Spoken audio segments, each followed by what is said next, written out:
Good morning class. आज हम यहाँ पर समास के बारे में पढ़ेंगे।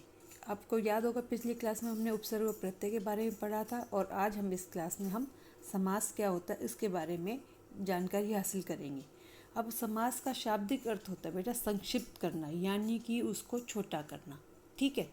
अब ये कहते हैं जब दो या दो से अधिक सार्थक शब्दों को मिलाकर एक शब्द बनाते हैं, यानी कि दो या दो से अधिक शब्दों को जब हम मिलाते हैं तो उसमें एक सार्थक शब्द बनता है, तो उसे हम क्या कहते हैं समास।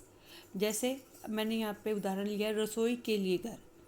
अब रसोई के लिए घर का हम संक्षिप्त रूप क्या करते हैं, रसोई घर। समझ में आया बेटा कि समास क्या होता है। समास होता है बेटा जब दो या दो से अधिक सार्थक शब्दों को मिलाकर कोई एक नया शब्द बनाते हैं तो उसे क्या कहते हैं, समास।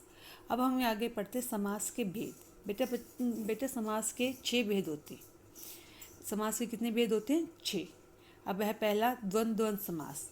अब जो द्वंद्व समास है इसमें बेटा दोनों पद या दोनों शब्द जो होते हैं प्रधान होते हैं, यानी कि दोनों ही प्रमुख होते हैं। और दूसरा कहते हैं इन शब्दों को ना अलग करने पर, जब इन दोनों शब्दों को हम अलग करते हैं, तोड़ते हैं, तो उन पर और या का प्रयोग करते हैं। जब इन शब्दों को अलग करते हैं तो या और का प्रयोग करते हैं। अब इनकी पहचान क्या होती है बेटा, दोनों शब्दों के बीच में ना, जब दोनों शब्दों के बीच में क्या होता है, योजक चिन्ह का प्रयोग होता है। और किसका प्रयोग होता है, योजक चिन्ह का। अब जैसे जो समस्त पद होता है, यानी कि जो उसका पूरा जो शब्द होता है वो क्या होता है, अपना। अब यहाँ पर मैंने योजक चिन्ह लगाया है पराया, और इसका विग्रह करा है। विग्रह करना मतलब उसको अलग करा, तो क्या हुआ, अपना और पराया। गुण योजक चिन्ह लगाया मैंने, और दोष, और फिर उसके बाद क्या हो गया, गुण और दोष। ठीक है बेटा। अब अगला है आपका द्विगु समास। अब द्विगु समास की सबसे बड़ी पहचान क्या होती है, इस समास का जो पहला शब्द होता है ना, वो पहला शब्द या पद क्या होता है, वो संख्यावाचक होता है, यानी कि उसमें संख्या का प्रयोग करा जाता है। जैसे चौराहा, यानी कि चौ मतलब चार राहों का समाहार या समूह। तो और जैसे त्रिभुज, यानी कि तीन भुजाओं का समूह। यानी कि आपको ये चीज़ आपको ध्यान रखनी है कि द्विगु समास में जो पहला पद होता है या पहला शब्द जो होता है वो क्या होता है, संख्यावाचक। ठीक है। अब आपका तीसरा आता है बहुव्रीहि समास। कौन सा आता है, बहुव्रीहि समास। बेटा इसमें क्या है कि जिस समास में दोनों पद या शब्द प्रधान ना होकर कोई अन्य पद प्रधान होता है उसे बहुव्रीहि समास कहते हैं। यानी कि इसमें क्या है बेटा कि हम जो दोनों पद होते हैं वो दोनों पद में से कोई वो होते हैं, दोनों पदों में से कोई भी पद प्रधान नहीं होता, किसी तीसरे के बारे में हम बात कर रहे होते हैं। ठीक है। कैसे, जैसे पीताम्बर। अब पीताम्बर कौन होता है, पीले हैं वस्त्र जिसके, यानी कि पीले वस्त्र किसने धारण कर रखे, विष्णु जी ने। गिरिधर, यानी गिरी मतलब पर्वत को धारण करने वाला कौन है, श्री कृष्ण। अब आपको समझ में आया कि हम जो दोनों पद होते हैं, दोनों पदों में जो शब्द होंगे वो प्रधान नहीं होते, किसी तीसरे के बारे में वो बात कर रहे होते, किसी तीसरे के लिए वो संकेत दे रहे होते। ठीक है। अब है कर्मधारय समास। चौथा है कौन सा, कर्मधारय समास। इस समास में एक पद या शब्द विशेषण होता है तो दूसरा पद विशेष्य। यानी कि इस समास में, कर्मधारय समास में क्या होता है बेटा, एक पद तो विशेषण होता है, एक शब्द तो विशेषण होता है और दूसरा उसका विशेष्य होता है। जैसे काली मिर्च, और उसको विग्रह करने में क्या हुआ, काली है जो मिर्च। और नीलकंठ, विग्रह करा, उसको अलग करा है तो हमने क्या होगा, नील है जो कंठ, नीला है जो कंठ, यानी कि कंठ कौन सा कंठ, नीला है।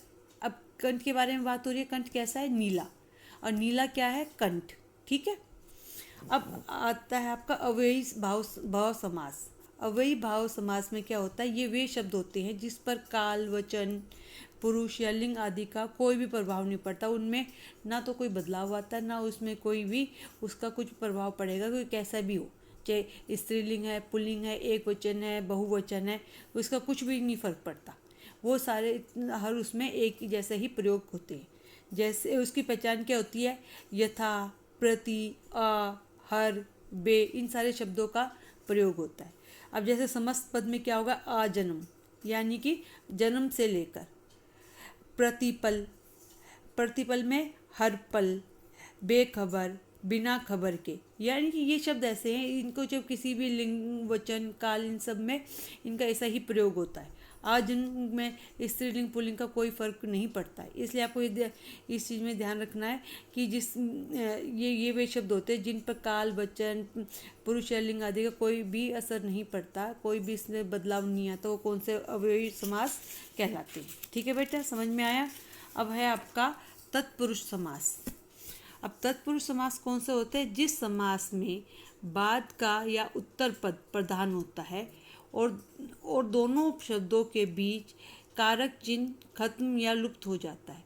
अब ये तत्पुरुष समास में क्या होता है? जिस समास में बाद का, यानी कि जो दूसरे वाला जो पद होता है, दूसरे वाला जो शब्द होता है वो प्रधान होता है, वो प्रमुख होता है, और दोनों शब्दों के बीच में ना कारक चिन्ह। अब कारक चिन्ह तो आपको पता ही है ना, कर्ता ने कर्म को करण से, इसलिए मैं ये आपको पता ही है, आपने पिछली क्लास में पढ़ाई है। तो वो खत्म हो जाते हैं या लुप्त हो जाते हैं, यानी कि उनका वो मिट जाते हैं बीच से। अब वो होता है समस्त पद, क्या होगा? देशभक्ति।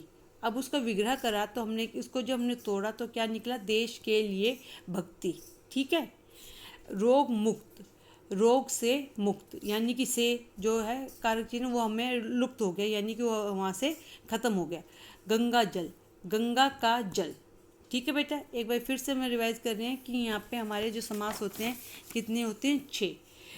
द्वंद्व समास, द्विगु समास, बहुब्रीहि समास, कर्मधारय समास, अव्ययी समास और तत्पुरुष समास। ठीक है बेटा, समझ में आया? तो आज की क्लास में इतना ही। Thank you.